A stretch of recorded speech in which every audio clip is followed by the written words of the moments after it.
Welcome all to this panel organized by the Spanish Institute of Cinema, ICAA. We have speakers at both sides of the Atlantic, some of them even in the Pacific. So good afternoon to some of you and good morning to others. Ibermedia shows you the money is the title of this talk. Very appealing because we all want to see the money, don't we? We are going to do a good, intense overview of the main points regarding tax incentive, rebates, and other funds for international productions and co-productions in the Ibermedia region.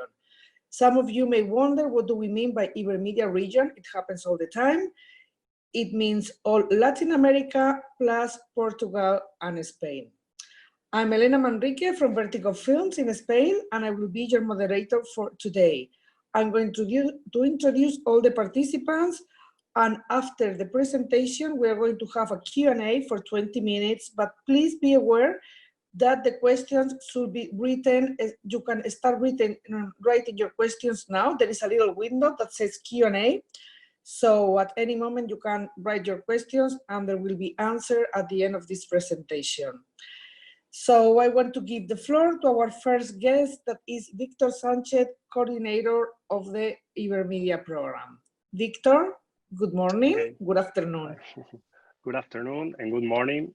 For all of you, thank you very much, Elena, and thank you all for visiting us here. I'm going to briefly introduce you a quick walkthrough some Ibermedia basics. But first of all, I'm going to share my screen. 1, 2, 1, 2. Okay, there we go. So now you all should see my screen right now, and I'm going to start over this very quick presentation. Okay, so first of all, let me start over with some figures about Ibermedia. We've been working with more than 20 countries for over 22 years. Most of the time, we make call for submissions per year.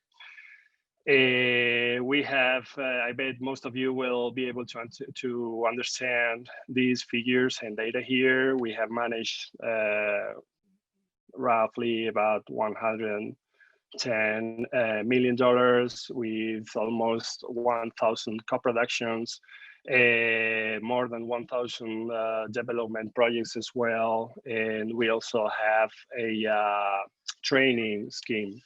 In the past, we also were able to manage some other schemes focused in distribution, even exhibition, delivery, etc. But right now, we're strictly managing funds for development, co-production, and training. And 80% approximately of the Ibermedia fund is for co-production, 10% training, 10% development, pretty much. Over these 22 years exactly, this is the map of the contributions of the different countries to Ibermedia. Ibermedia is strictly financed by public money. Most of the time are coming from film authorities or film institutes and foreign offices as well. And obviously, there is a big bunch of money coming from Spain.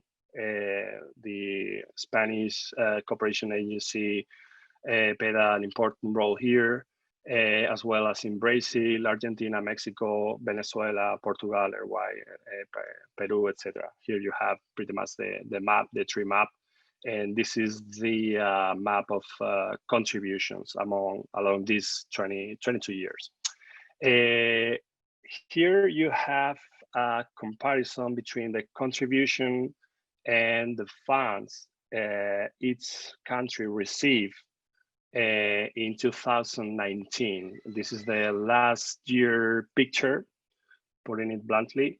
So you can see pretty much Spain and Italy, Argentina and Brazil are the 4 most important suppliers. in terms of money. And this is really basic to understand that Ibermedia is a co-production fund, but it's a cooperation fund as well. So you can see that in terms of investment, it's not all about strictly money. It's about money, but it's also about presence. It's about building up industry, about building up relationships, about knowledge transferring, and there's much more than strictly money. Moving forward, this is a comparison of the 4 different schemes, 3 or 4, depending if you split up development for future films or for series. But this is a comparison of the 4 basic schemes we are managing in Ibermedia. First of all, we have development over here, mostly focused in feature films. Also, we also consider pictures for platforms.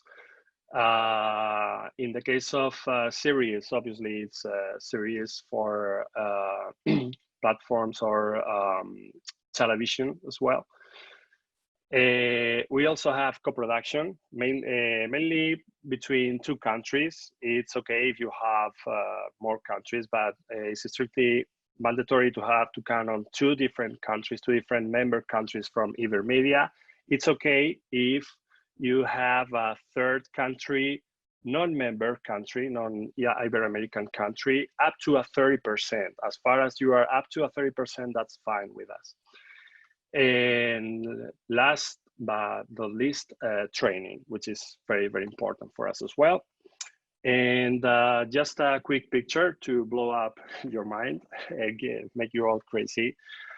This is pretty much a relationship circle of who is co-producing with who. This is going to help us to interpret which countries are co-producing with other countries. We have this paradigm, this kind of star in between here, which is great because it demonstrates that all the countries co-produce with other countries. It's not just a very bi-directional relationship between one country and another. For instance, Brazil and Portugal, or Spain and Argentina. It's everybody is going to co-produce with everybody, and that's pretty much fine with us. So I'm pretty much done. I'm going to stop to sharing my screen, and that was a brief introduction about Ibermedia. I want to take you walk through, and I'm here to help out. If you have further questions or whatever, we will take a look later on the Q&A session. Okay, thanks a lot, Victor. I'm sure there's going to be a lot of questions about the program. And now we welcome our second guest, is Michel Ruben from Colombia. His company is called Dynamo. He's producer of films like Le Monde Tatuá, de Romain Gavras, Las Mejores Familias, de Javier Fuentes, Rage, de Sebastián Cordero. Sorry, I'm just switching to Spanish. And also he's been the production supervisor for Narcos, the very acclaimed series by Netflix. So welcome, Michel. Unmute. Thank you, Elena. Thank you, Victor. I too am going to have a presentation. Now, I think, fortunately, I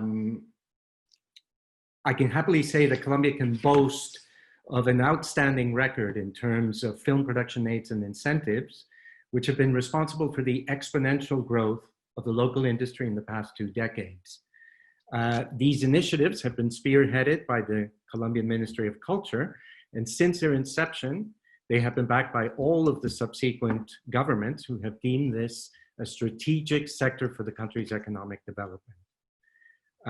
All of the funds and procedures are administered by Pro Imágenes Colombia, which has also done an exemplary campaign through festivals and other events to bring Colombia, its talent, and its abundant resources to the international industry's attention. The first law that was passed was Law 814 in 2003. Now, this law set up a series of direct selective subsidies, as well as some automatic incentives for film production, which are granted once a year through a submission process that is judged by local and international juries. These include selective subsidies for development, production, post-production, and promotion, as well as other activities such as training and festivals. But additionally, this law was meant to address one of the major problems that the Latin American film industry faces, which is the difficulty that producers have in attracting private investment to film, because it's still perceived as a high-risk investment. Now, the law grants for an incentive for investment and donations in film projects, which reduces that risk significantly. If you want to make sort of a rough calculation, once the investment is made, the production is granted in the form of SEEKs, which are tax certificates that can be used by the production company itself, but can also be sold at secondary markets. A deduction base of 165% of the amount invested, which multiplied by the 33% average tax rate, would result in certificates valued at 54% of the invested amount. Obviously, unless the production company is able to use all of the certificates for their own taxes, and you have to sell them in the secondary market, it depends, the actual value will depend on the value of the sale that you can make. But even if we take, say, a fairly conservative estimate of 70 cents to the dollar, you would still reach certificates for a value of almost 38% of return on that investment. Now, this applies to all of the spend that is justified correctly in the production. This has to be executed through a fiduciary trust, which is set up specifically for the show. And in the case of a co-production, would only apply for the Colombian spend of the Colombian co-producer on the Colombian elements of the shoot, i.e. cast, crew, technical equipment, technical industries, etc. Now, we have used the scheme as a company, Dynamo, for example, in all of the productions that Dynamo has co-produced with Javier Fuentes León and El Calvo Films on his 3 films, Contracorriente, El Elefante Desaparecido, and Las Mejores Familias, all of which also obtained the support of Ibermedia.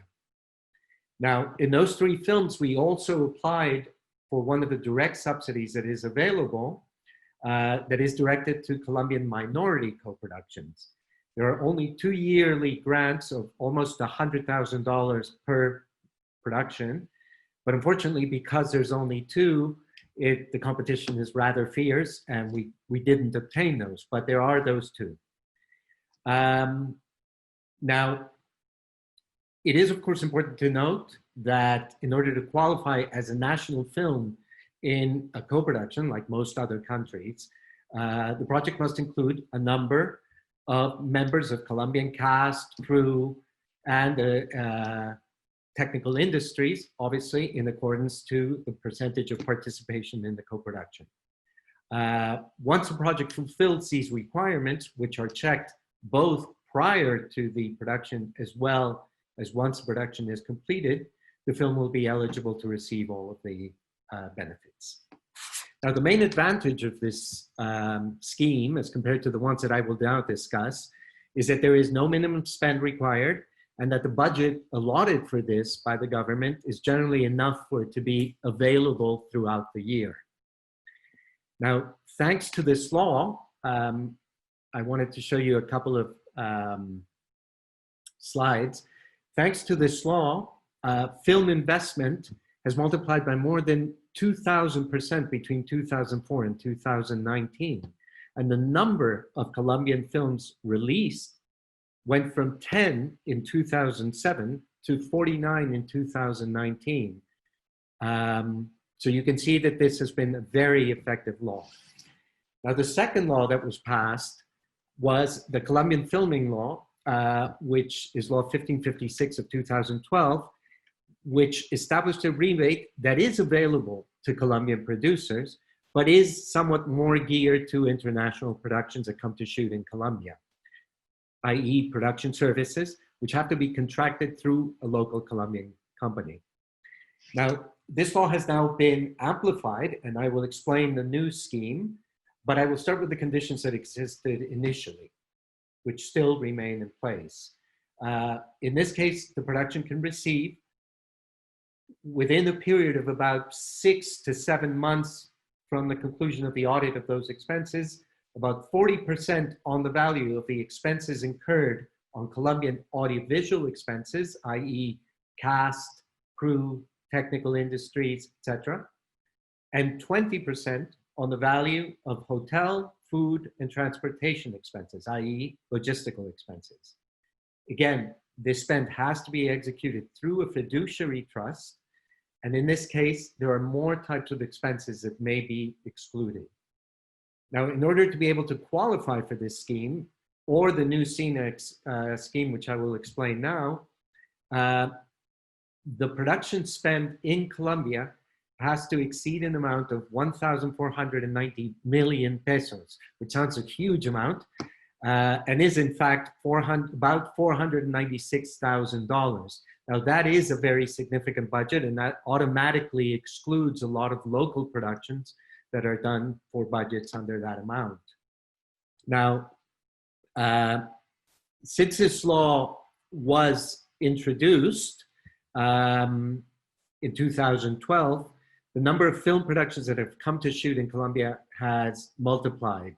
For example, since 1969 to 2012, only 14 foreign films shot in Colombia, whereas from 2012 to 2019, 39 films came to shoot in Colombia.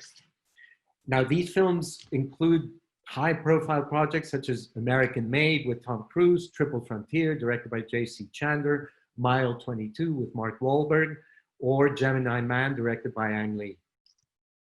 Now, the main problem with this scheme is that the budget that is allotted to it is limited, so that unless you apply to the beginning within the first few months of the year, it is quite likely that the fund will be exhausted and you may not be able to access it. As I mentioned before, this year a new scheme was created, but this one is only aimed at foreign producers. This would not be available for co-productions. This scheme is a tax credit of 35% of the amount invested in Colombia. And again, the foreign producer will receive tax certificates in their name that can be sold in secondary markets to individuals or companies. The income from the sales of these certificates are not subject to any withholdings, nor do they constitute taxable income. So this is money that you will be able to take with you. It is important to note as well that in accordance to the Colombian tax statute, as it relates to sales tax, VAT, the services rendered in Colombia and used exclusively abroad by companies or persons without business or activities in Colombia are considered VAT exempt goods and services with the right to be refunded bi-monthly. So this VAT exemption can also bring significant savings to the production.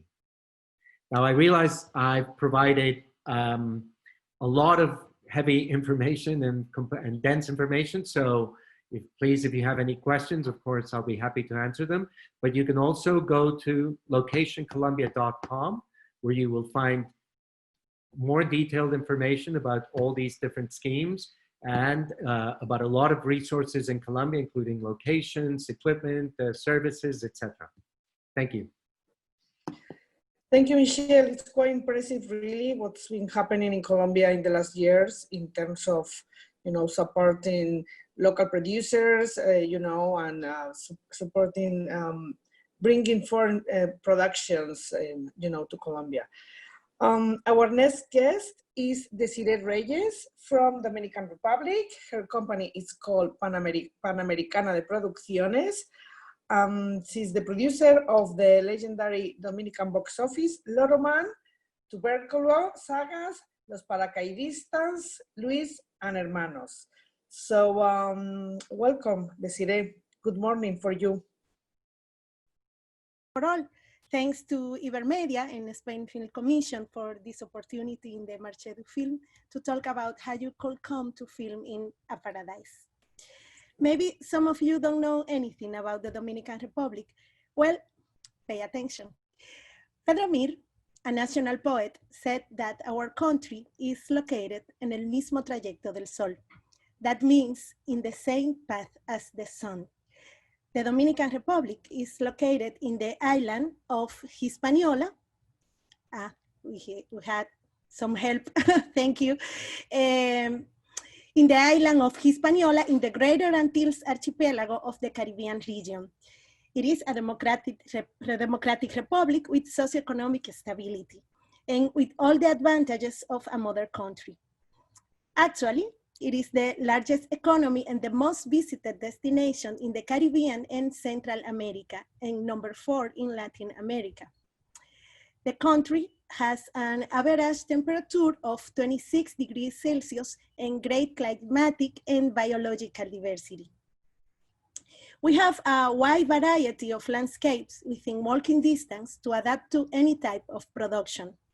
Cities that combine different architectural styles and art studio facilities, including an impressive exterior water tank.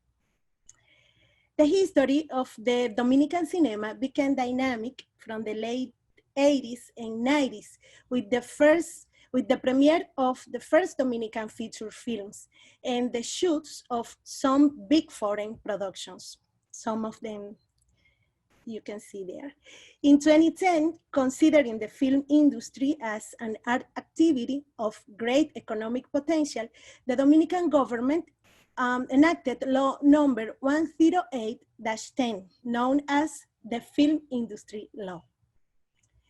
This law establishes the creation of official organization and support structures for the industry. It also creates fiscal incentives for investment in productions and other cinematographic activities. For the producers, the principal incentives are, for Dominican film productions, investors can deduct 25% of their income tax to invest in one or more Dominican feature films. 100% of the budget for a film can be fully covered by one or more investors. In case of co-productions, this money must be at least 20% of the total budget for a project. For Dominican film productions too, we have FONPROCINE, an annual contestable fund for writing, development, and production of Dominican projects. For foreign film productions, producers may benefit from a transferable tax credit equivalent to 25% of all expenses incurred in the Dominican Republic that are directly related to the pre-production, production, and post-production stage after receiving a shooting permit. This benefit is available for films, TV series, music videos, reality shows, soap operas, documentaries, and other audiovisual works. To qualify for the transferable tax credit, the budget must be a minimum of $500,000 for production expenses in the DR, and at least 25% of the crew and cast must be Dominican. This certificate is valid for 4 years, and it is liquid money, endorsable, and with a growing market in the country for 90 to 94% of the value. For the benefit from these incentives, the producer should engage to services of a local production company. And there are more benefits. 18% VAT exemption on eligible goods and services, tax-free temporary imports on equipment and goods necessary for filming, and withholding tax for international hires is only 1.5% for budgets approved for transferable tax credit. All the incentives exclude expenses pertaining to distribution and marketing, financial costs, costs related to completion bonds and insurance policies, unless if these are acquired from a company with the main residence in the DR. Well, between 2010 and 2020, the DR hosted almost 300 audiovisual productions from all over the world and approved about $900 million in transferable tax credit. The Dominican film industry produced about 200 feature films, received over 50 awards in international film festival, released movies in international theaters, TV channels, and digital platforms. According to the Dominican Central Bank surveys, cinema has become the most popular cultural activity among the Dominican public. And like a nice phenomenon, some Dominican movies were the most watched in the national cinema theaters in their years of release, even like Lotoman, with 25% of total year sales, more than Hollywood blockbusters. But what is happening now? The big question. As in the whole world, in the DR, we are living in special times. At present, we have a state of emergency until July 1st. The good news is that in the recent weeks, the economy has been gradually reactivated, and we are learning to live with the virus. Filming is not allowed now in the DR. In the meantime, the Film Commission has been working virtually with all of its services. And the producers, you know, are working with our projects, pre-productions, and waiting for the moment. And I have to say, for all of us, these are challenging times. In this digital age, now more than ever, we have a bigger open market in which the film industry benefits all of the other industries, businesses, and professions. It is very important to remember that in addition to all its benefits, the film industry is always good for a country's economy. And these incentives may be one of the best investment states can make to revive our economies right now. So shootings are expected to restart in the DR as soon as possible, following the recommendations of the government, the Film Commission, and of the Association of Film Industry Professionals. And remember, it's time to collaborate.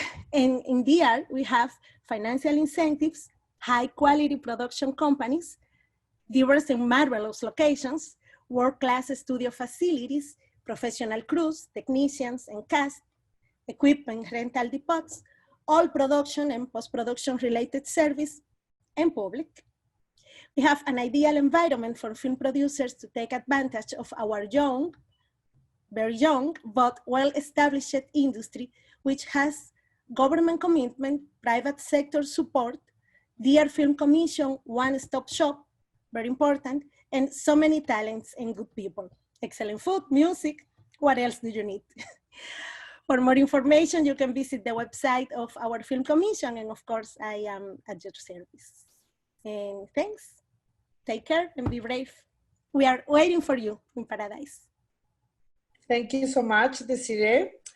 Yeah, it's quite impressive what Dominican Republic has accomplished in the past years, because like 5-10 years ago, we will not be talking about this. No, it has not been going on for a long time. Anyway, we will have time to talk about this later in the Q&A. Now I welcome our next guest, Bruno Bettati from Jirafa Films in Chile, producers of films like Jara, by Alejandro Fernández Almendras, Il Futuro, co-producer of Pearl Bottom, that is one of my favorite films ever, and also producer of Dos Disparos by Martín Rejtman. Welcome, Bruno. Let us know all about Chile, please.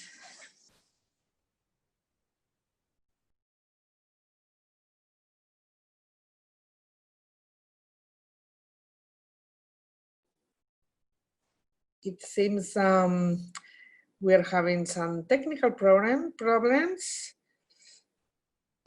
How about now? Oh, now it's perfect, Bruno. Thank you. Thank you. Well, thank you for the invitation, Elena.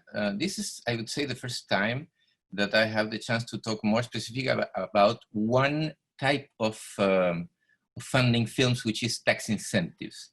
I've done a lot of movies, but I've only written one book in my life. And the book was precisely about this subject, which I would say is a very boring subject because it has not much to do about the wonder of doing films and making them circulate around the world.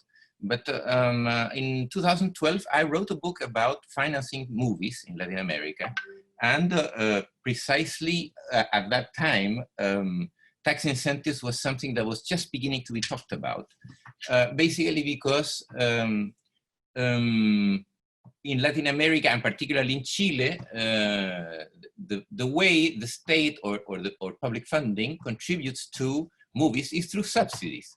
And subsidies, as a characteristic, is about gathering a pot of public money and distributing it around the best projects, be it for film or television or now streaming, but through a body of juries, or what is called selective funding, meaning, you know, the best projects are evaluated by somebody. Sometimes it is people from the government, sometimes it is ourselves, meaning the ones that one year present a project, another year are juries for the same project.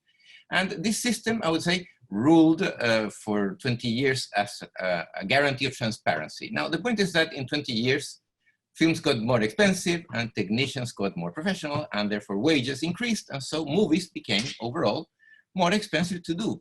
Therefore, a diversification on the sources of funding was elemental, was important. In the book, I divided, you know, how do we get money to do a film, which is one of the main tasks of a producer. I divided this into 4 categories. One would be the word subsidies, you know, which would refer to this major form in which public money is accessed for films.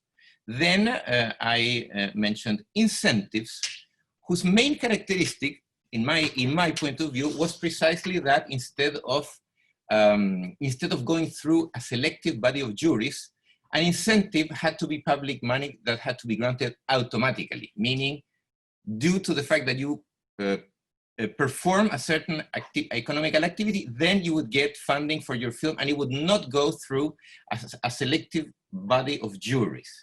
Then number 3 would be equity or private money or private investment, which has always been a very difficult thing to raise because, as Michel mentioned before, cinema is a high-risk investment, not to mention sometimes a loss investment or sometimes a philanthropic investment, or the financing of films as a public good. These are all things that are important to mention, because when you present a financial plan of a movie to private investors, you know, they are very worried about how their money is going to be held back.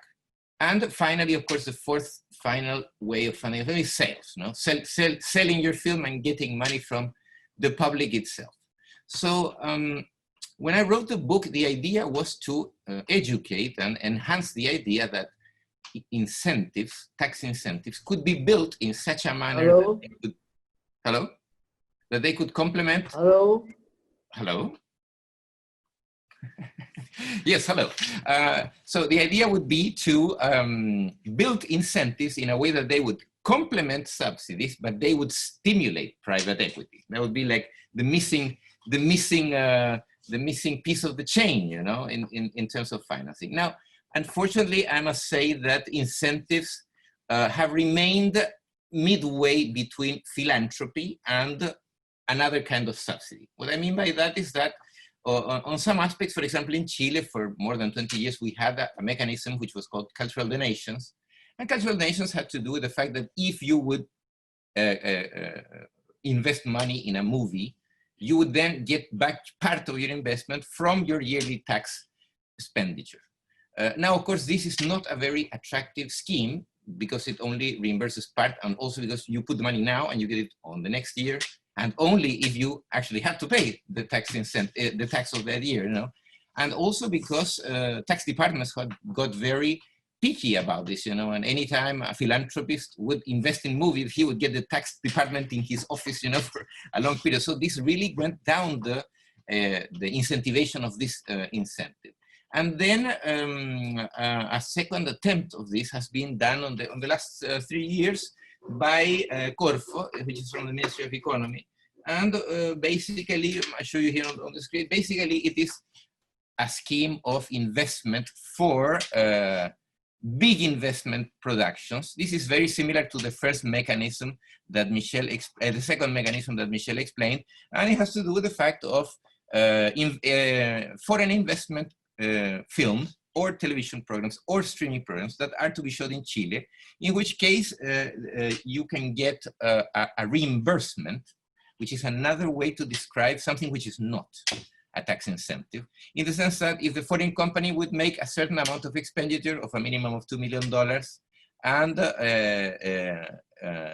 could prove it through a fiscal expenditure or through a Chilean company that could do the expenditure on his behalf, then the agency would reimburse the investor with a certain amount of money, which would be a peak of 30% of the investment.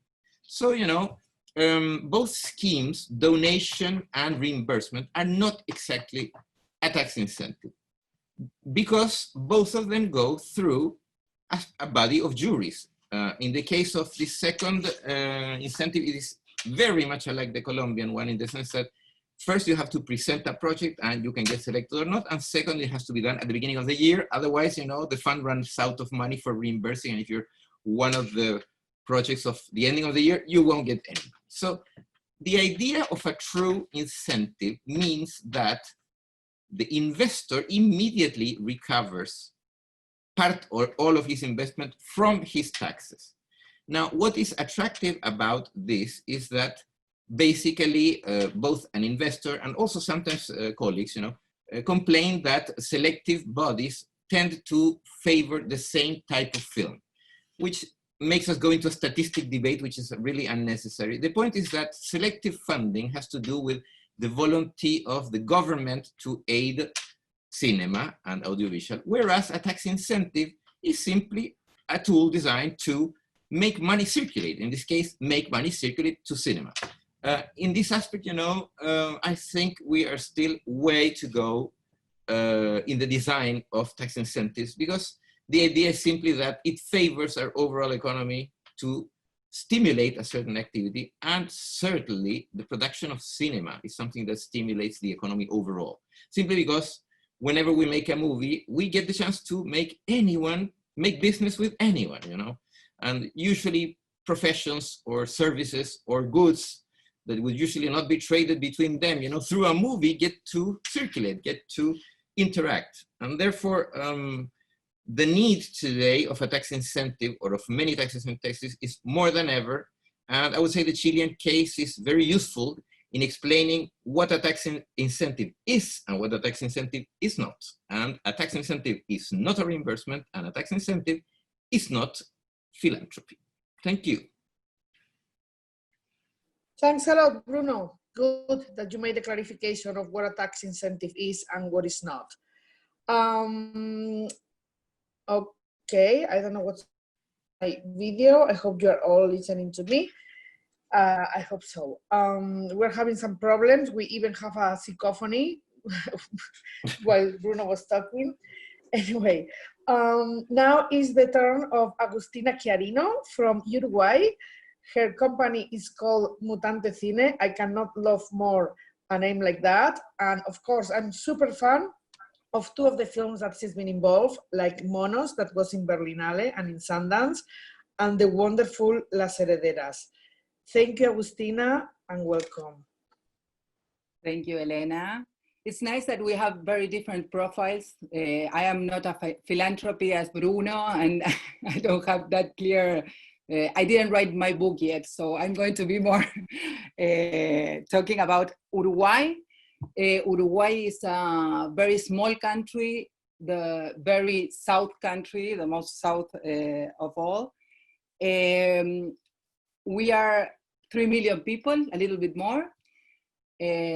So you can imagine that we have like something that it's kind of negative in this of being so little, is that we don't have a real market that we can rely on.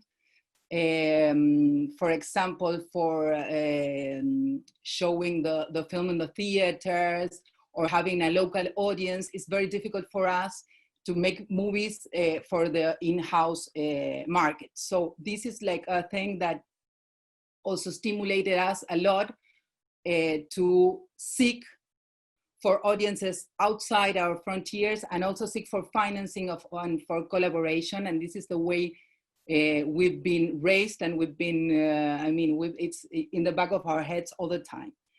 At the same time, Uruguay, as being so little, is also a very peaceful and nice place to go. We have a very established democracy.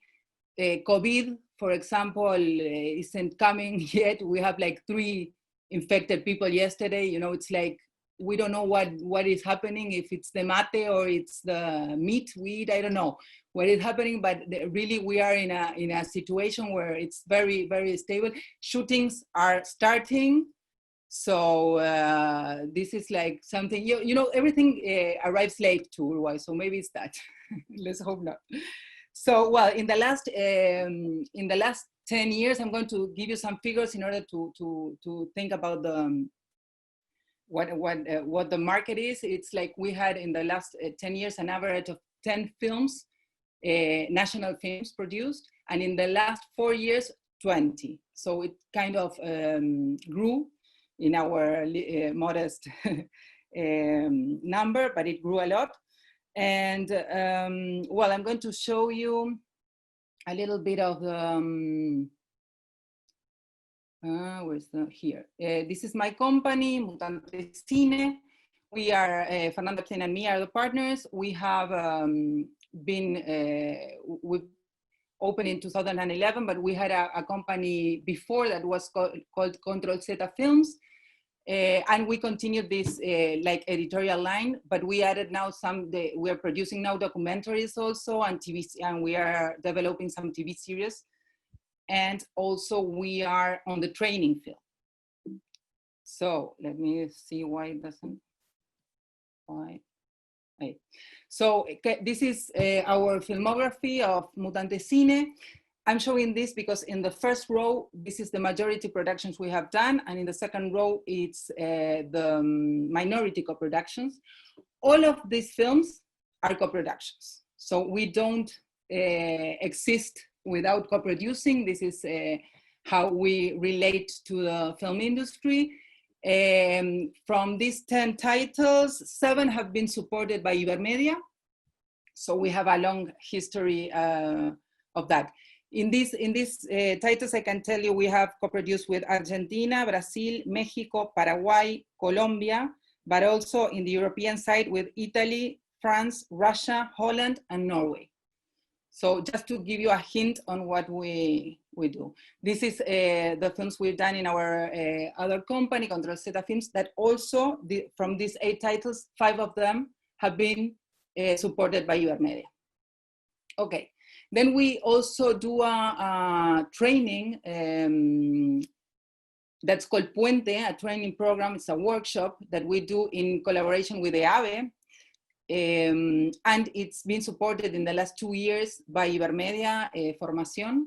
This is for European and Latin American producers. It's been really successful because a lot of partnerships have been born through there.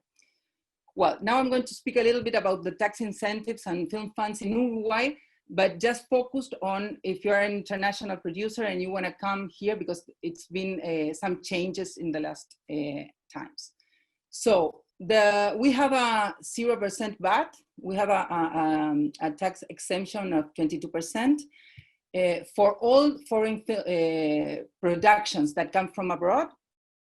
It can be also advertising, but TV, cinema, whatever audiovisual format comes to Uruguay. So this applies to all of this, crew, transportation, equipment, but a lot of other stuff. What is new now is from last year, there is a new program, a pilot program that was that started of cash rebate that it was for 1 year, but now we changed government, and what they are discussing now, it's confirmed that we will keep this cash rebate, and they are discussing how to strengthen like the amount and also lower some things, some requirements. So this is good news for us. It really activated the industry in a good way, and it's also very good for foreign crews to come. So in this cash rebate, we have that is only for film and TV. We have a reimbursement of around 20 or 25% on eligible expenses. Okay, so this can be done for pre-production, filming, or post-production. It has now a minimum expense of 600,000. They are reviewing that to lower that minimum expense. It's on eligible expenses that you can read there, and it's an open window. Okay, the Uruguayan company applies for the tax rebate, but the foreign company is the one that benefits. This is some numbers. You get a 20% when your production is lower than your expenses. Sorry, it's lower than $1 million, and a 25 if it's higher. The other cash rebate that we have, it's focused on Uruguayan productions, but also co-productions, minority and majority co-productions. So in these reimbursements, we have different eligible costs that can be reimbursed, that go through 20, 40, and also 80% of reimbursement. This is for the filming and the post-production of films that take, of course, it has to take place in Uruguay and given by companies that are from here. To apply to this, you have to have in place at least 60% of the budget, and the execution should start within the 6 months after approval. So it's like for productions that are really going to happen in the immediate time. This is with the exchange rate that it's really changing a little bit these times with COVID and things. We can get, like for Uruguayan fiction and animation projects, a maximum amount around 200,000. For minority fiction co-productions, 85, and for Uruguayan documentaries, 130. Okay, this is more or less. Then we have another support, that it's the film funds. We have a lot of film funds for Uruguayan projects, but I'm focusing here on the minority co-production. So if you're a minority, if Uruguay becomes a minority co-producer of a project abroad, this means, and this is new also for us, that now we opened we can be co-producers of any country. It's not only the ones that we have treaty, or it's open to every country, but you have to, of course, reach the 20% minimum to be recognized as a minority co-producer, okay? So in this, we have one call a year, 2 prizes of 50,000, and this has to be spent in Uruguayan crew or in the territory, okay? This is kind of a resume of what you can get if you are an international production coming to Uruguay, and what you can get also by co-producing with Uruguay as a minority co-producer. So a little bit to summarize this, I can tell you that now Uruguay can have like $135,000 as a minority co-producer with another country. This is very good for us, because with this and Ibermedia, we can reach an interesting number to co-produce, no? And on the other hand, now if we add up all the funds that we have from here, and we add them to the cash rebate that we can get as Uruguayans, we can also have like a little bit more than 400,000 for majority productions of ours, meaning that we are stronger and we are much I mean, we can be stronger to carefully select. We don't have to co-produce with lots of countries, but we can have now like a 2 co-production thing or something that we can raise much more money inside our country. That for us is very important. So this is kind of what I have to say. Thank you for listening. Oh, sorry. Hello. Thank you so much, Agustina. It was very clear, you know, all the possibilities in Uruguay. And now we welcome our next guest, NICOLÁS CELIS, Pimienta Films from Mexico. He's done little things like, he's the producer of something very little like Roma by Cuarón, which I believe is the first Spanish-speaking language to get an Oscar award for Best Film. And he's also been involved in The Untamed by Amat Escalante, Birds of Passage, among others. So welcome, NICOLÁS, and let us know a little bit what's the landscape in Mexico. Hello, Elena. Thank you for the invitation. I'm very glad to be here today. And I'll be sharing some numbers as all of my colleagues about what you can do with Mexico. So I'll go straight to that. Okay, good. So welcome to Mexico. I want to focus, you know, to explain you a little bit the what has happened in the last year in the country. So there's a lot of production. As you can see, you know, we have 216 movies produced in the country, opposite to, you know, 13 movies around 20 years ago, a little bit more than 20 years ago. So you can feel that effervescence, you know, in terms of production. And something happened for the first time this year, well, in this last year, that the private finance productions were more than the ones financed with public money. You know, that's since, you know, since the data is gathered by the Film Institute, you know, this is the first time that happens. And this is something interesting to show that there's a lot of, you know, interest from private people and companies to invest in national productions. So, you know, 65% are fiction, 34% documentary, and 1% animation. It's clear that in animation we're not, you know, that productive as we could, but the documentaries are really strong. The documentary filmmakers, you know, have been very, you know, important in the international scenario. And there's 42 co-productions last year. So that's, I think, an interesting number. Just as to tell you about the main co-producing countries, we co-produce more with the US, Spain, and Argentina. Almost half of the co-productions were with those 3 countries. And, you know, from all the public finance films, half of them approximately used EFICINE, which is the tax credit, and we're gonna focus in this discussion more than in the other fund. 28 had FOPROCINE, which is a fund, you know, destined for art house movies. That's kind of the purpose it has originally. And some of them had Fidecine, which is another fund, 2 only, and other 8 movies, a combination of any of these 3 funds.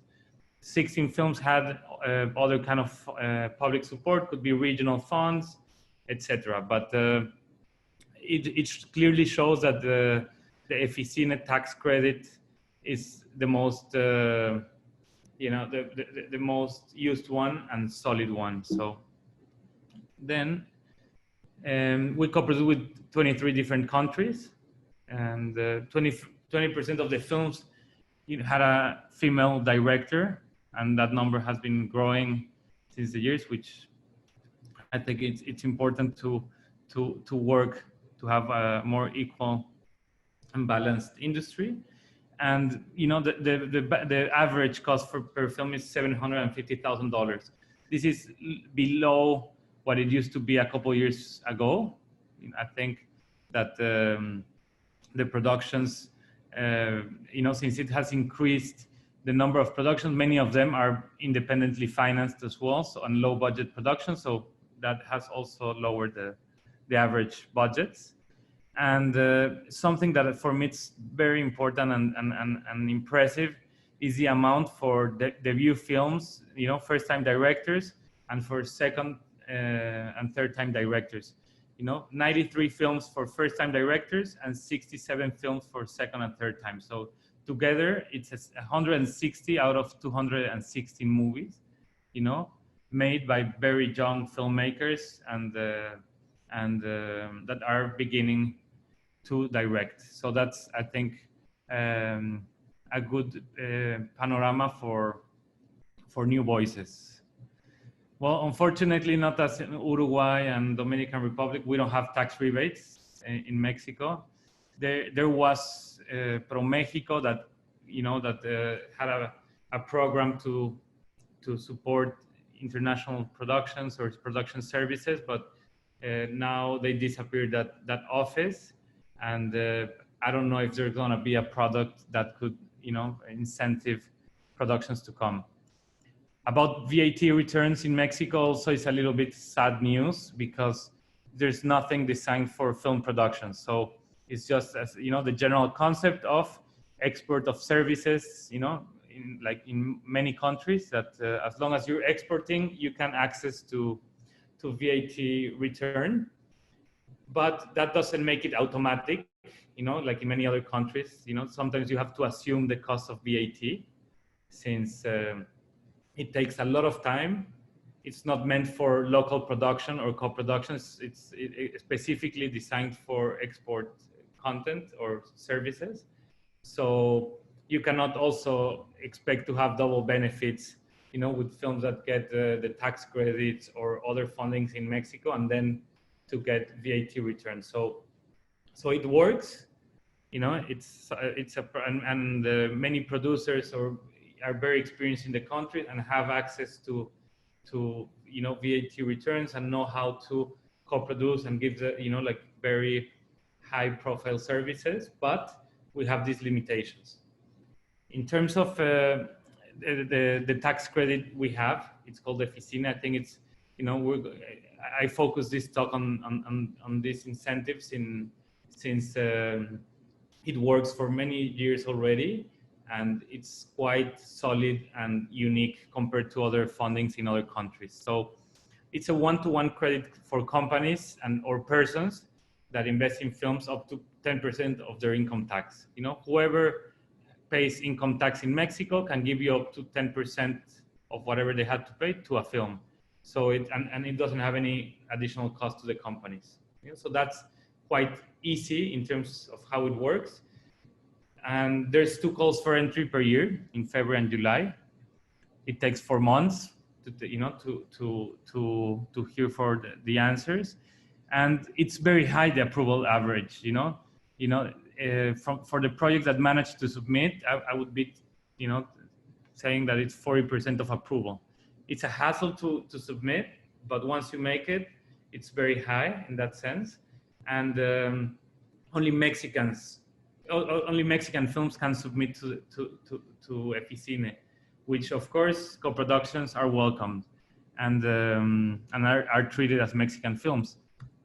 This is very important because yes, you have to be a Mexican film, and sometimes some people could get freaked out about that, saying like, well, I don't want to co-produce, or I don't want to have any artistic, co-production. I don't need to co-produce with a different country.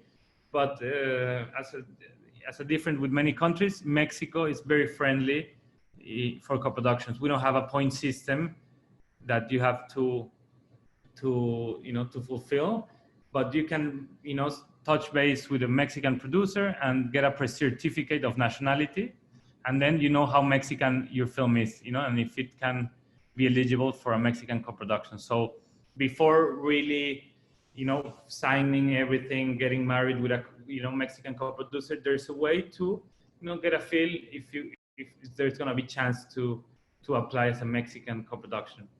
And it's open for directors for any nationality. So that's quite important because it's a very noble fund.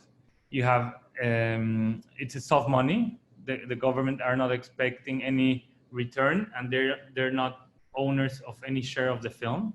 So that's quite friendly, and there's a million cap per project, or up to 80% of the budget. What happens first? So I think it's a big amount compared to other options around the world, because you can ask for $100 or for almost $1 million that it's compatible with, you know, most of the projects or nationalities. You know, then it's, you know, very friendly for cash flow, because once you get approved the project, you can get wired literally the whole amount to your account within days, weeks, or it's a matter of the sponsoring company that submitted with you, since they're the ones that they're gonna give you the money. So it's that's very friendly, as you know, that in many funds you have to wait until you sign contracts, until you deliver materials, etc. So this really contributes, you know, to the production. Okay, of course you have to spend, as in all of the funds in the world, some money in Mexico. In this one, it's 70% in the country, and 30% you can, you know, spend abroad. And there's $30 million available per year. So it's, you know, it's a big fund, at least, you know, for Latin America, and for the costs and realities of our country. So I think it's a big win from many filmmakers and many members of this community, that they managed to create this fund. So I hope it keeps growing, because our industry is really healthy and growing each day, you know, exponentially. But this means that, you know, with a good project, with a good idea, you can really, you know, get financed in Mexico. You know, any subject is allowed. You can, you know, you can submit with a fiction film. You can submit with documentary. You can submit with also in any stage of the project. You know, you can submit in doing pre-production, development, production, post-production. You know, and the fund can be spent in all the elements in the budget. It's not only, as in many other countries, as you know, that you have to spend it directly into the creative people. You can really spend it in all the elements according to the stage you're in the project. So that's also very healthy. You know, some pros and cons about Eficine is that submitting is really challenging. So it looks easy, and like it could be automatic, since you all have like almost a 50% approval ratio. But to manage to really submit, that's the challenge. So I would recommend to find an experienced producer, since, you know, probably, you know, there's many producers that are very enthusiastic, and that would say that they can do it, and that they can bring on board the sponsoring companies, etc. But at the end, it's not that easy, you know. Then also you add the complexity of, in a film, of an international co-production added to the equation. So I would definitely recommend to work with somebody with experience with the fund and with co-productions. You need a sponsoring company in order to, or person in advance in order to submit. So that's depending on the project. I feel that that's kind of one of the complications, because unfortunately the sponsoring companies might censor the projects they choose, you know, the kind of themes, the kind of stories they want to support. So but that's not impossible, and this is coming from someone that has worked with very challenging subjects in films, and that you know, that they don't have sometimes, you know, big cast names, or that they seem risky. You know, we've managed to find those kind of companies. So, but it's a challenge. It's not compatible with series or short films. It's only, you know, designed for feature films. And as in many other countries, you cannot use this money to reimburse your investment. You know, like not planning to make a movie with Mexico, then you hear about Eficine, and then you want to submit for $1 million, and then just reimburse yourself the whole cost of the movie. You know, that's not possible at all. So also, it's this money is meant to be the last money you're looking for, you know, in your financial plan, because there's you need to prove that the project is ready to shoot, and you just need this fund to start, you know, production. For example, it's compatible with other funds. You can, you know, within Mexico and internationally, and now you get extra credits. For example, if you're shooting outside of Mexico City, if it's a women director, if it's you know, stories about minorities, etc.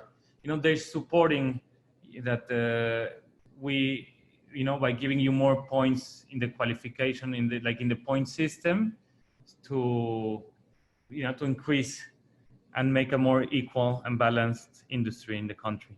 Okay, I just to complement, there's other sources of financing that I didn't get into right now, but Fidecine is for Mexican directors only, and the public money is treated as equity, so this is not that attractive for most of our audience in this talk, you know. Also, Foprocine just disappeared like 2 months ago, you know, so it was disappeared in the middle of the pandemic and the changes in the new government, so that's a very sad story. We have a couple of regional funds, but very small but important, which is Guanajuato and Jalisco states that offer some money if you shoot in their states. And we have something amazing that now people, you know, private people want to put money into our films, that it's completely like exciting. So that's happening. Of course, Ibermedia, it's a, you know, a great ally for Mexican co-productions. And we have a couple of bilateral agreements with Argentina, with Brazil, and there's some additional monies there. But Eficine, I think it's the best tool for all of us today. I would just add that how can you, you know, look for it? It's to find a project that makes sense to work with Mexico, find an established producer, plan really in advance, you know, the participation in Mexico, since it takes time to put it together, and you need to have the rest of the financing confirmed, and that it's important to let you know that sometimes people think that if you go, you know, for France, for example, for 150,000 euros to the CNC, and I found that it has so many ties for certain projects creatively and financially that, you know, I look back to Mexico and I realize that we can get, you know, 200, 300, 400,000, 500, and with very good possibilities. Okay, so just some recent co-productions with Eficine. Of course, I mentioned first the movies have been involved. You know, the Roma from Alfonso Cuarón, Noche de Fuego, the new film from Tatiana Hueso that we're finishing, The Untamed by Amate Escalante, and Pianos, you know, really well-curated co-productions, that is Annette by Leos Carax, Bergman Island from Mia Hansen-Love, Memoria from Apichapong. So you can see that many, you know, established filmmakers are looking to, you know, to work with Mexico, even if we don't have, you know, like tax incentives as in many other countries. So I think that I want to share that, and thank you very much. Thanks a lot, Nicolas. It was very, very rigorous, very thoughtful, and I believe everything is very clear. It is really a pity that Foprocine is not working anymore. You know, now we're living hard times, but I hope in the future things will evolve in a positive way. Yeah. Our next guest is from Brazil. Bom dia, Sara Silveira. Sara Silveira from DC9, Some a Imagine, producer of Good Manners, that was awarded by the Special Jury Prize in Locarno, Basante, that was in Berlinale, and Pela Janela, that was the Fipressi Prize in Rotterdam. So, bon dia, Sara, and welcome. Hello, bom dia, good day for all people. Me, Brazil, my country, my poor country. And when I heard my colleagues from the other countries, from República Dominicana, it's crazy because it's incredible. This country does the cinema that my country I can't do in this moment. Our country is big one. We are the more big in Latin America, and maybe you have to have the more money, the big more money to do the films. It was like that before you have 1 year and a half with the new government. Everything is stopped in Brazil. We have the good laws.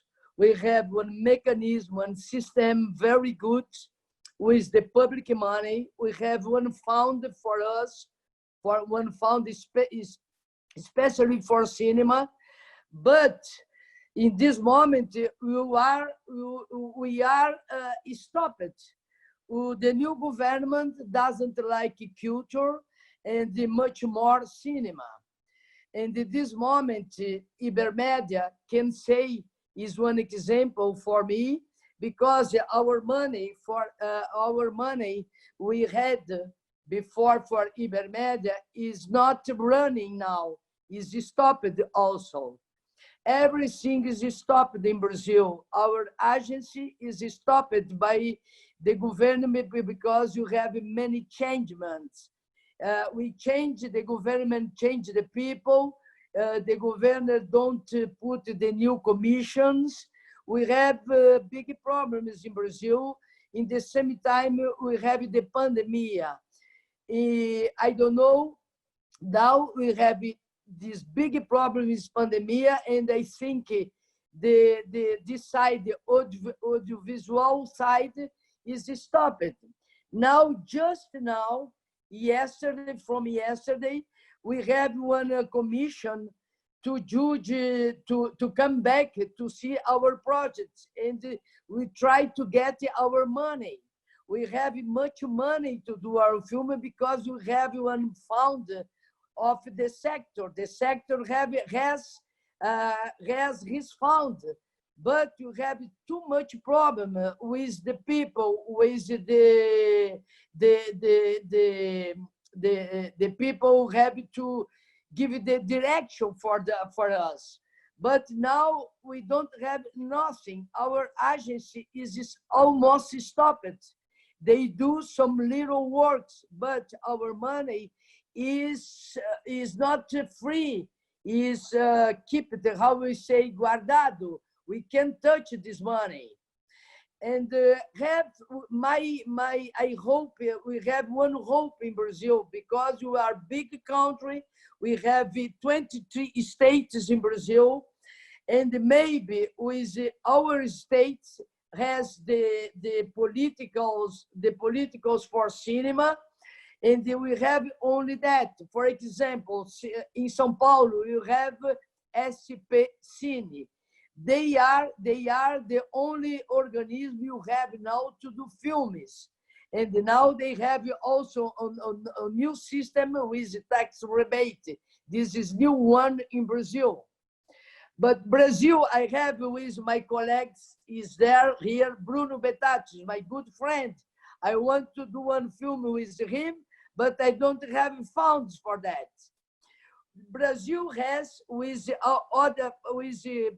some countries in Latin America, we have bilateral agreements with Ibermedia. If exists Ibermedia, for us, we can raise some money, because you have the money from we can have bilateral agree with the other money is Ibermedia and the money from Brazil. But now we don't have this because our money is stopped. We have one bilateral agree with Chile, and Chile has his part, but Brazil doesn't have his part. This is the problem. Me, like a producer, I'm here in front of you, and I say, help, Because when I see Colombia, when I see República Dominicana, when I see Chile, when I see Mexico, I have a co-production with all this country in my life. I'm very friendly for me, Ibermedia. Ibermedia is my life. Ibermedia helped me to do the films. But now only my country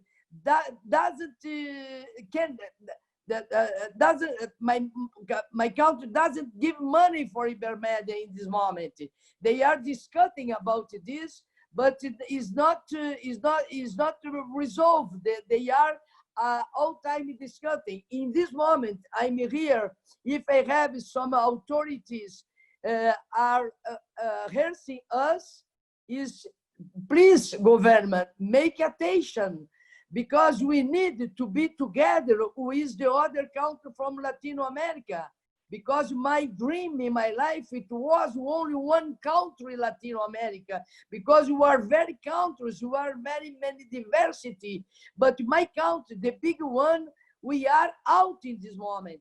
We don't have a mechanism, we don't have nothing.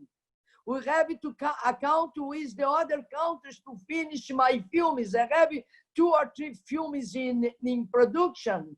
I stopped to film now because it's incredible. We don't have any money. We don't have nothing in this moment. And I asked for my authorities to look for Ibermedia. Ibermedia is very important. You have to give the money for them. Our party, Brazil is very important in countries, big country. We have to fight. I'm in the resistance. I'm in Brazil to resist everything. I'm fighting to look for our money back, because you was 100 film a year, and now you have 0, you have nothing. You have to think all the Brazilian, the sector. We are together fighting. You have many fights in this moment, but the government is very hard with us. And me, like a producer, Brazilian producer, I want to say first, thank you to Ibermedia, because Ibermedia is my life. Elena Villardel and Victor know me very well, and I fight for Ibermedia all time. Oh, I have many films with Ibermedia. Ibermedia is one way, is one proud way. And me now, I have a little, I don't know if the name is correct, but a little shame, because my country, beside the other country who are together in this table, my country is the country doesn't have any solution for our cinema. And it was very important in Latin America. We did many films with Ibermedia. And now Ibermedia is stopped. You have to fight. And I say of all my colleagues in Brazil, all the authorities, please give us back Ibermedia and give us back our money. We need to continue to work, because we have employed many 500,000 people for a year to work in your sector, in your cinema. And the cinema in Brazil is very diversity. We have to, and with our countries, beside our country from Latin America, we have many stories to tell for the world, to show our countries together.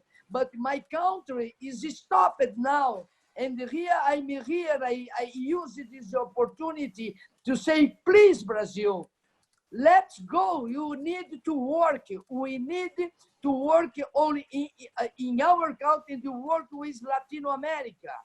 We are almost only one country, all Latin America, included Portugal and Spain. Portugal is very important for us because we have the one agree bilateral with Portugal. When you have disagree bilateral, we have with Chile, we have with Portugal, with Argentina, with Uruguay, but you are stopped. Please, my authorities in Brazil, listen us, give us back our cinema, our history. our diversity. Yes. This is my life. I don't have, I can't contribute so much for you because my country in this moment, we are almost stopped. And I climb for my cinema back in my country. And I count with my colleagues by Chile, by Argentina, by the other countries. We have to be together to fight to have the money back to Ibermedia and for us in Brazil. Thank you so much, I'm Sarah. so sad about to speak like that. I say my apologies for my colleagues, for you, because I have one in this moment. We are sad. We are big pandemic, big problems, political problems, and we don't, and our countries stop it. All the world have to hurt us. Please help us to give back our cinema. Is that my resistance? Is that I want? Yeah. Bravo, Sarah. You gave us strength and motivation to join your fight. I hope things will get better. I really hope things will get better. And we should definitely, consider among all the Ibero-American countries what could be done to help the cinema in Brazil that right now is struggling. And it's really a pity because you have been a very important country and you have done a very important contribution to Ibermedia. It's a pity that we don't have much time, Sarah, but I keep your strength I can't contribute too much more because my country doesn't have money for me and for the others and for the Ibermedia, it's for all. But I'm in the resistance, I tell you, and we win. We win. I'm sure we will make it happen. Okay. Sorry, my colleagues. Thank you. No. It's this is a discussion. This is a panel, and it's very important that the reality of each country is brought into the table. Our next guest comes from Portugal. Boa tarde, Luis Urbano.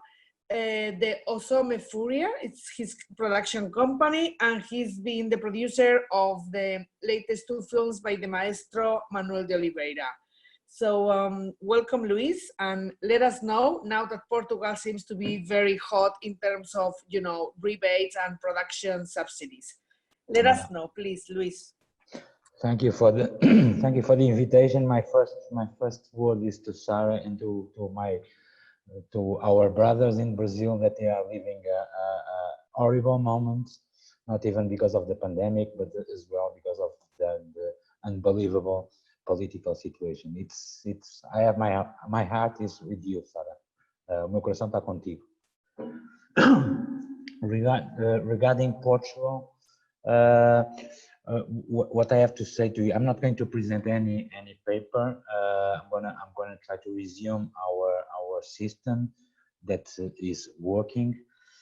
We can co-produce in 2 main lines of funding. One, it's with the state money from Portuguese Film Institute, from ICA, Instituto de Cinema e Audiovisual, and that has a specific grant for co-productions. It can support a project with a fiction film or an animation film with a maximum of 300,000 euros, and the co-production must be settled under the bilateral agreements, conventions like Ibero-American Convention or European Convention, or if we don't have any bilateral agreement with some countries, we can apply as well, and ICA can recognize the co-production if it respects the average rules of the other conventions we have, bilaterals of our European or Ibero-American. Every year, ICA has one deadline for this co-production fund to support Portuguese producers to take part on international co-productions as minor co-productions. There is one deadline per year, and each year ICA distributes 900,000 euros that can award fiction features or documentaries or animations. There is a quota for animations, which is for animation. Sorry, for documentaries, that can grant 50,000 euros for a documentary film. But the maximum that we can apply for fiction is 300,000. The other line, which is kind of recent, it started in 2018. It's the cash rebate system that is being managed by the Tourism Film Fund and by Portuguese Film Institute. Cash rebate we can be eligible for cash rebate with Portuguese films made in co-production, but especially as well for foreign films that want to shoot in Portugal. The conditions is that you need to spend a minimum of 500,000 euros in Portugal. The eligible expenses are the regular eligible expenses for production, but as well for post-production. If a project wants to come to Portugal, but it is already shoot, it can apply for cash rebate specifically for post-production. And for that needs to spend 250,000 euros on the post-production. This is eligible. The eligible projects are fiction features, TV series, animation, and documentaries. For documentaries, the cash rebate can work, but the minimum expenses that must be spent here in Portugal are 250,000 euros. So in general, it's like this. How does the system works? It's a cash rebate system. It's not a tax incentive. Means that you can have minimum of 25% of the expenses that you made here in Portugal, or 30%. You can have a bonification. This bonification it depends the cultural relevance of the project and their economic impact. But as well, you can achieve the 30% if, for example, you are going to shoot in parts of Portugal with low population in terms of density. So if you go to the interior to do the film, you can automatically have the 30% of rebate.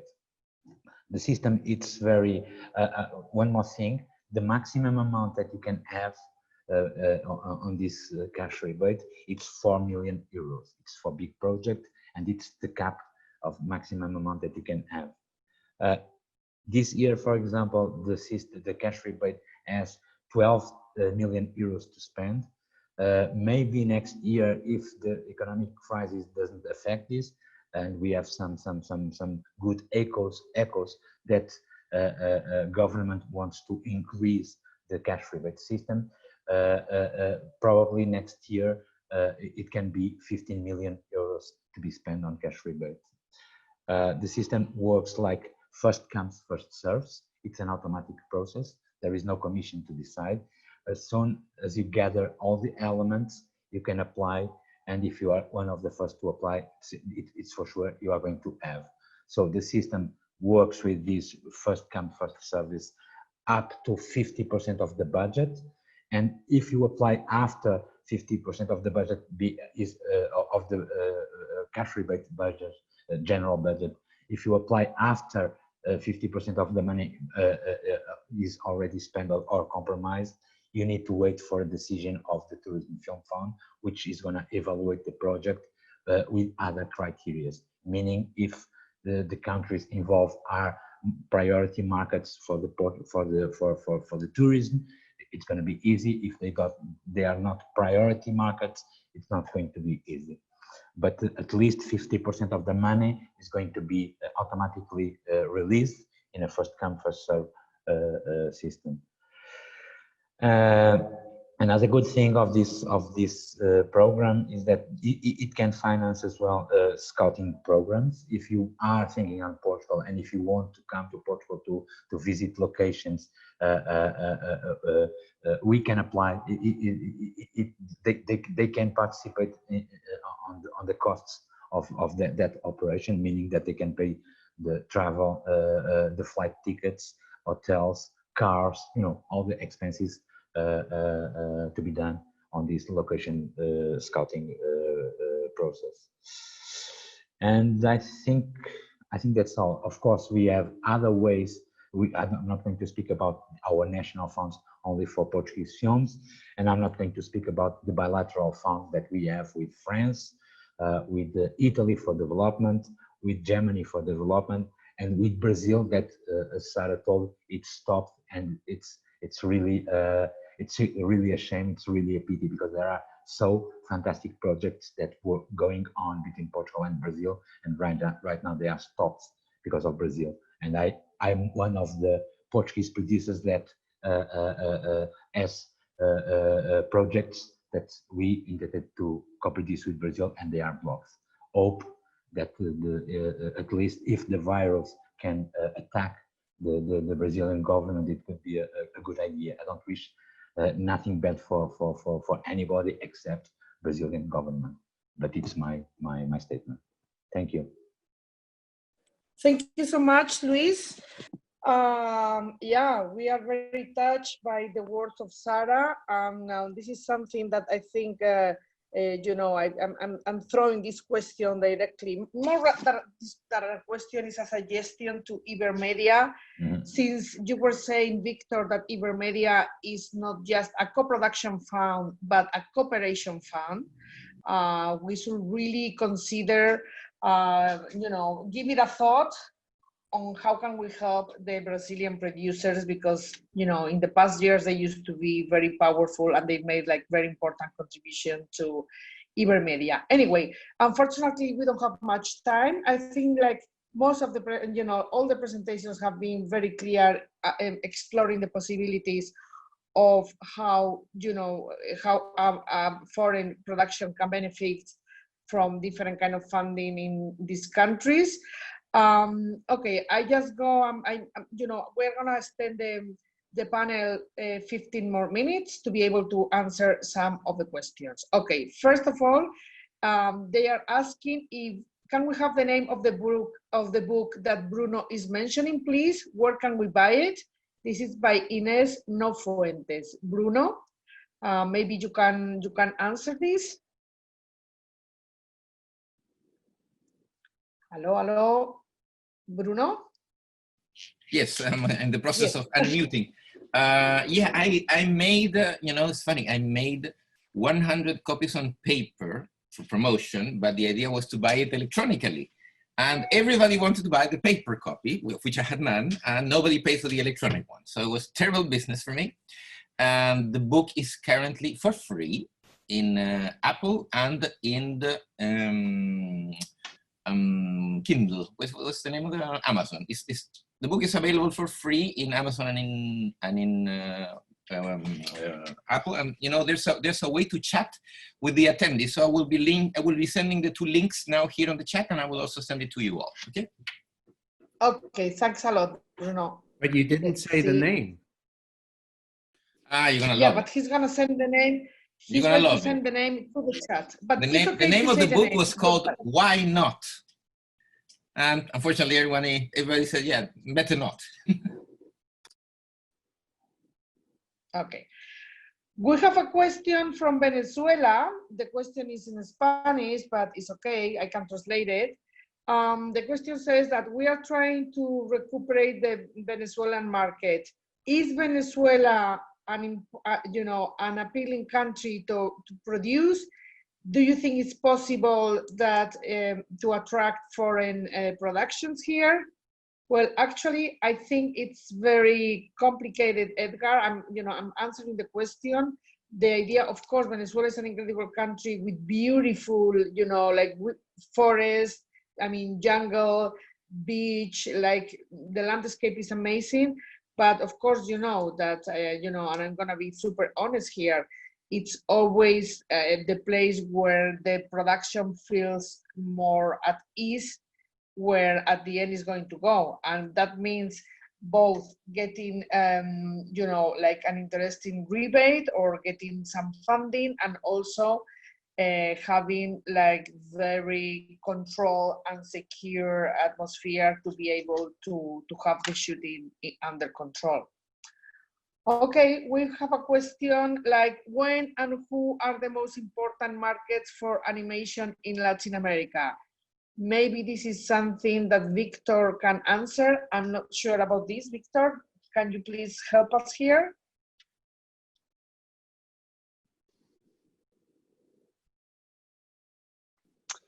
When and who are the most important market for animation in Latin America? Well, I say we're from Ibermedia, we're collaborating with Quirino Awards.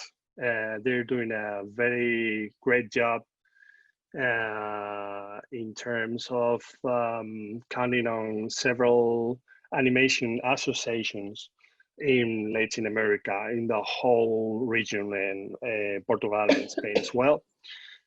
In terms of market, obviously, Brazil and Mexico for the dimension, specifically for the dimension of the market, I'd say that it's very, very interesting. And there's also very good, talented people in these countries, not only in Brazil and Mexico, but I'm completely aware of many artists and TDs that, unfortunately, with a lot of good talent, are one way or other, at the end of the day, they're traveling other countries such as United States or England or other specific areas, and that's really sad.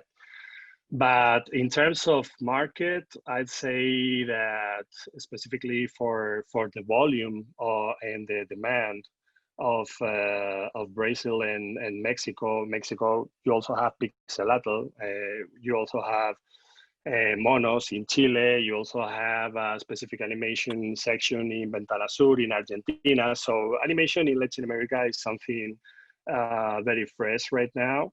And it's always a good chance, and I definitely hope that in the future the talent of these countries stay in these countries and make big things. Thank you, Victor. Okay, I have to say this because we are getting a lot of support for Brazilian filmmakers and for Sara, Rafael Sampaio, Javier Diaz from Argentina, Inés Fuentes, Ileana Vázquez, Veronica Pamucaglia, Mariana Rondon, which of course we all know, filmmaker from Venezuela. So yeah, the solidarity here is huge, and we all should be doing something about this. Okay, people are asking, since you all have access to the chat, some people they want the presentations of Michel.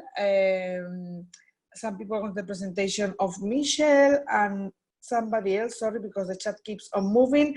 Anyway, the ICA, the Institute of Cinema, is answering all the requests for presentations, and they will send them to every of the people that are asking for them. If I could say, Elena, yeah. I mean, I ended up not using a lot of the presentation, but there is a lot of good information. I will make sure with the ministry that I can send it on, but there is a lot more detailed information about the schemes. Okay, thank you, Michelle. Okay, it's crazy because now we're getting like questions that pop in and out. Okay, Zoom, la. Okay, did you already talk about filming in Spain? Yes, we did. Yesterday we have like a whole panel dedicated to tax incentives in the different regions of Spain. So I'm sorry, Marilyn Marchetti, but you missed it. That was yesterday. For Nicolás, Edgar Roca, for Nicolás, we would like to distribute Annette and Berman Island. who we will be talking with. We made a video call. We also want to have other projects. Edgar Roca from Venezuela. So, Nicolás. Well, two things. One, I don't handle those films, so it should be through their sales agent. I just mentioned that they're, co-producers in Mexico. Piano are the co-producers for those films, and always to distribute films in Venezuela, it's complicated. So I did it with Roma, and I did it myself and with my co-producer, and we're very satisfied that we managed to do it, but it was very challenging in these times. And but I'm happy to try, even if the complications exist, to bring more titles to other countries and make it available to other people. Thank you so much, Nicolás. Okay, another question for Ibermedia. Marina Narcari produces a film festival in Florianopolis, Brazil. Since the situation in Brazil is very complicated, they want to know if Ibermedia can do something to help film festivals in this moment of, terrible pandemic. So again, Victor, that's for you. Well, I'm afraid I have not good news for this because unfortunately, Ibermedia is a tiny fund and we're really strictly focused in development, co-production, and training. Unfortunately, we don't have a specific scheme for festivals or similar. And I know Florianopolis people, we're all the time in keeping constant, and in our website we feature some of their highlights and events. But I'm afraid the only way we can help out is via communications, via advertisement, via cross publicity or something like that, because we unfortunately, once again, don't have a specific line, mainly because we don't have specific resources, financial resources for that. So I'd like to tell maybe in the future, I don't know, but so far, unfortunately, the only way we can help out is via promotion, publicity, advertisement, whatever in that area.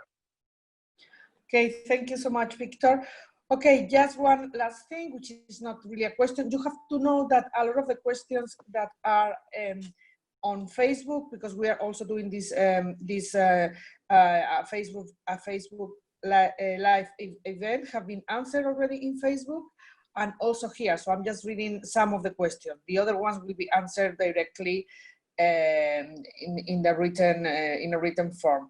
The last is not really a question, but it's from Leila Burdukan and says, amazing presentation, congratulations to all. In Brazil, despite the terrible political situation, Sao Paulo City has just released a cash rebate program and says that on Monday they are having a meeting to talk about this program. She's sending a link. Bueno, pues thank you, Leila, to let us know about this. And hopefully after your meeting on Monday 29th, things will improve, at least for, that, cash rebate in Sao Paulo City. We have come to an end. We have extended the time 15 more minutes. I think this was very, very useful to give us an overview of, the different money that can be accessed from, different countries of Latin America. It is always interesting, and obviously, there is a job that producers and filmmakers that are interested. There are different institutions in all different countries, apart from Ibermedia, where they can provide with exact information. There are film commissions. So just contact them if you are interested or you have a project that you think you can shoot in one of these countries. Thank you, everybody. It was very nice to see you virtually. And I hope we will all have a chance to have a drink and celebrate together in the next market. And please stay safe and don't get discouraged, because, we are all going to win this horrendous moment. Also, our solidarity with Mexico and with the earthquake. Buenas tardes a todos y buenos días también. Bye, bye. Chao. Chao, gracias. Gracias, Elena. Thank you very much. You're all Thank you. welcome. Gracias. Sara, te esperamos en Uruguay. Eso, Yes, Sara. please. Un Yes. besito, I Sara. love Uruguay. I love Uruguay. Sara. Sara, estamos todos Cabo contigo. Polonio. Cabo Polonio. I Sí. can't wait to be there. Muy I'm bien, here. I'm fighting. Are you looking for our money? Will you discover a new Brazil? I hope. I hope.